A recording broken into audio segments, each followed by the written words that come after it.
வணக்கம். இப்போ வெங்காய சாம்பார் வைக்க போகிறேன். வெங்காயம், இதுக்கு கொத்தமல்லி தூட அரைச்சூட, கடலைப்பருப்பு கொஞ்சம், மிளகாத்தூள் கொஞ்சம், தேங்காய் கொஞ்சம், அதுவும் தக்காளி போட போகிறேன். பருப்பு போடுறதுக்கு எடுத்து வச்சுருக்கேன். 2 கரண்டி பருப்பு போட போகிறேன். இதால் சாம்பார் பொடி, மஞ்சள் பொடி.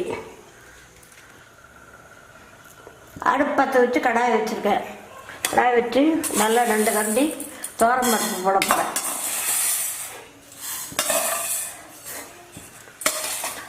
துவரம் பருப்பு போட்டு வேக விட போகிறேன்.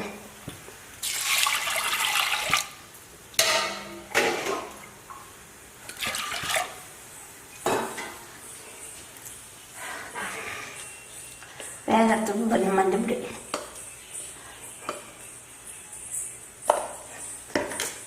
ஒரு கொட்டைப்பாக்கு புளி எடுத்து தண்ணியில் ஊற போட்டு வச்சுருக்கேன் குழம்புக்கு. அடுத்தது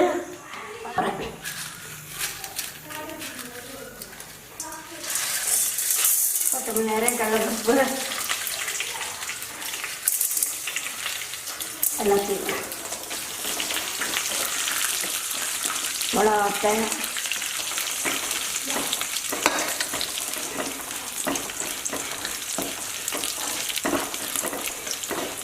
கலந்து போட்டு தேங்காய் போட போகிறாங்க.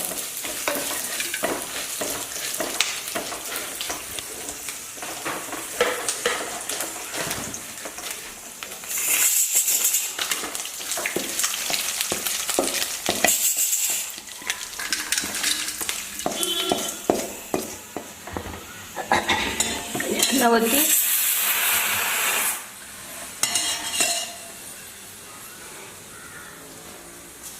கொஞ்சம் கடுகு,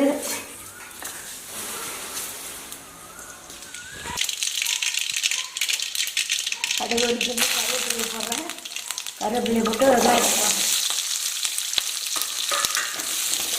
போட்டு நல்லா வதக்கிட்டு வதக்கணும். அதுக்குனா தான் நல்லா இருக்கும்.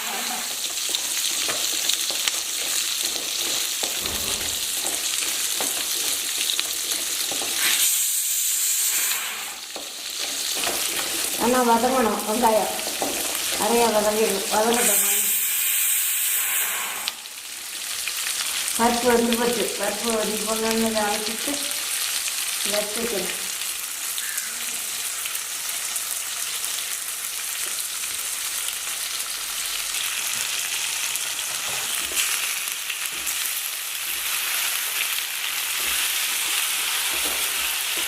நல்லா வதங்கட்டும்.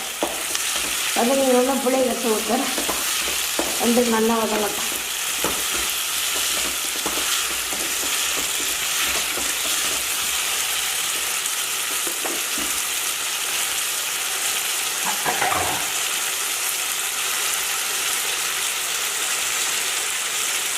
ஒரு புளியை கொஞ்சம் கட்டி ஊற்றுறேன்.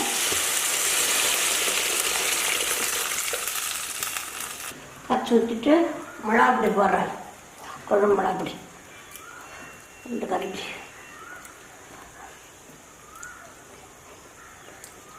கொஞ்சம் தேவையான அளவு உப்பு.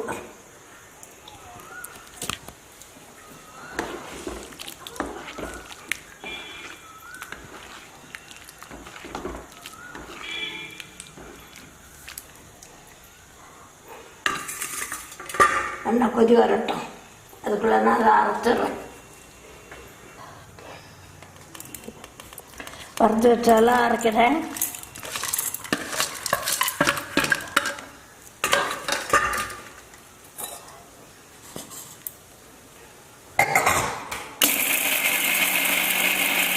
அரைச்சி வச்சுட்டேன்.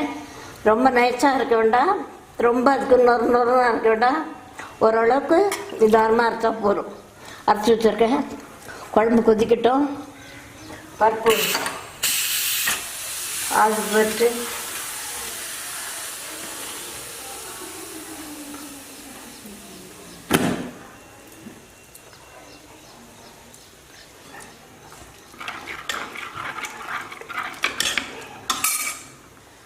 குழம்பு கொதிக்கிறதுக்கு 10 நிமிஷம் ஆகும். அதுக்குள்ளே நான் பருப்பை தயார் பண்ணிக்கிறேன். இதெல்லாம் அரைச்சி விட்டதெல்லாம் கொட்டி பருப்பை தயார் பண்ணல, அரைச்சி விட்டு விடுறேன்.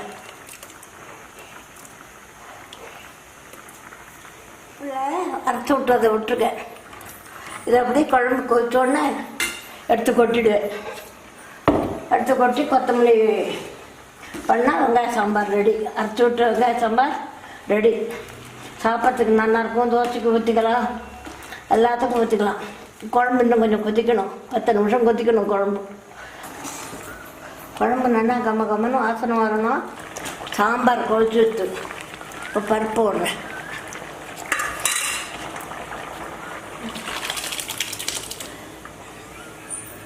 ரெடி. ஒரு கொதி வரட்டும். ஒரு கொதி வந்தால் இறக்கி வச்சா ரெடியாக போயிடும்.